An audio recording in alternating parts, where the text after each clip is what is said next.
seorang gadis mendapatkan perlakuan yang kurang mengenakan. Dia diperkaos secara paksa hingga pepeknya terluka. Gadis ini adalah seorang perawat, namun naas dia mendapatkan pengalaman yang akan membekas selalu di hidupnya. Bambang melarikan diri setelah berhasil wik-wik gadis itu. Gadis yang diselamatkan itu terbaring di ranjang rumah sakit dengan memar di sekujur tubuhnya. Tetapi dia tampak ekstra tenang. Dia mengingat berulang kali siapa kolor hijau itu. Akhirnya dia ingat bahwa nama pelaku adalah Bambang Gentolet. Saya pernah mengantarkannya take out beberapa kali. Melalui petunjuk ini, polisi dengan cepat mengunci dan menangkap Bambang.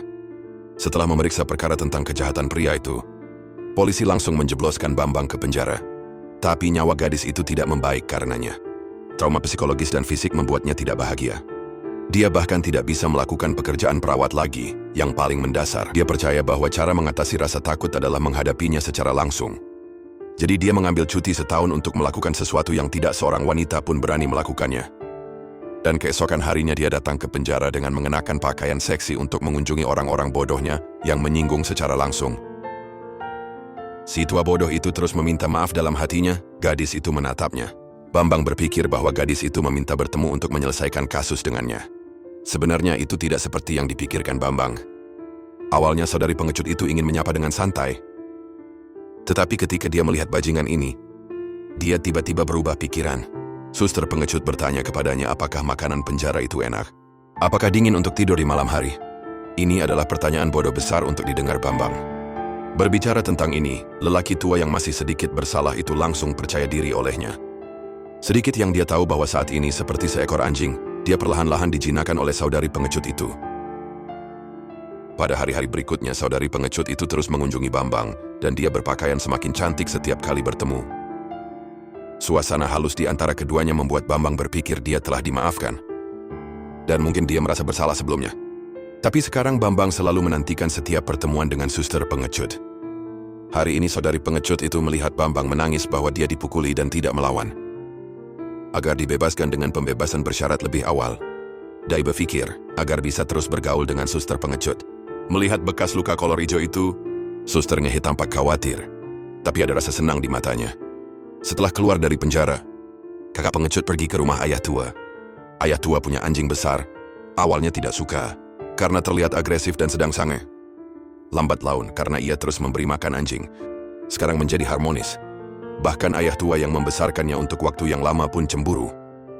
Pada hari-hari berikutnya, suster bermain dengan anjing besar sambil melihat si tua bodoh.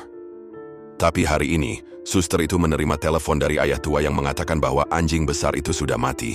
Suster pengecut datang untuk menghibur, memberikan ruang berbicara. Sang ayah tua mengetahui bahwa saudari pengecut itu sering pergi mengunjungi Bambang. Ia tak mengerti mengapa putrinya memaafkan bajingan ini. Dia tak menjelaskan. Tak berapa lama, Bambang dibebaskan dari penjara. Mula-mula suster itu tak ingin bertemu dengannya. Keduanya hanya berhubungan lewat ponsel. Tapi hari ini Bambang pergi ke pintu rumah suster pengecut. Suster pengecut tampaknya sudah tahu bahwa hari seperti itu akan datang. Ia hanya sedikit takut, lalu tenang. Lelaki tua itu tampak sedikit menahan diri dan kelabakan. Melihat adik pengecut sedang merenovasi rumah, tawarkan untuk membantunya. Dia bahkan membayar dari kantongnya sendiri untuk membantu korban pemerkosaannya. Dan toko bangunan tempat Bambang belanja kebetulan adalah milik ayah pengecut korban. Bapak tua itu sekilas mengenali Bambang. Dia marah dengan putrinya. Bagaimana bisa dia bersama seseorang kolor hijau? Ayah dan anak perempuannya tidak setuju dan bertengkar lagi. Tapi di mata si bodoh itu semua karena suster mencintai dia. Sedikit yang dia tahu Pak Wetianan hanya gara-gara mencintai, tetapi bahkan ingin membunuhnya. Orang bodoh itu lebih bertekad, dan suster itu tidak waspada terhadap dirinya sendiri. Si bodoh yang mengira hormonnya pecah, menunjukkan rasa percaya diri yang luar biasa setiap kali di depan suster. Suster pengecut juga berperilaku biasa-biasa saja. Hanya memberinya segelas air ketika ia haus. Suster yang begitu peduli membuat si tua bodoh lebih percaya diri.